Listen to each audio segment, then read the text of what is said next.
Hey, what's going on? It's Roger. So, let's say you have a cracked moonroof.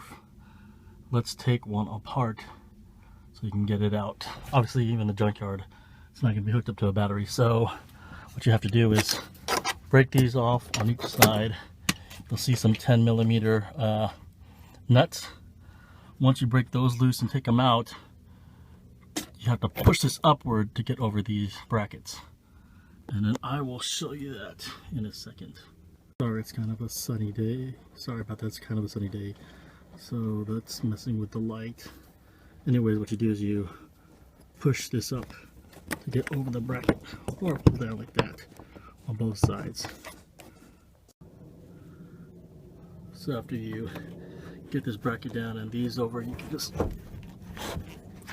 take your time, push this out.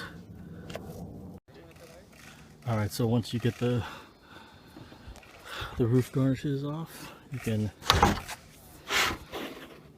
and that's how you remove the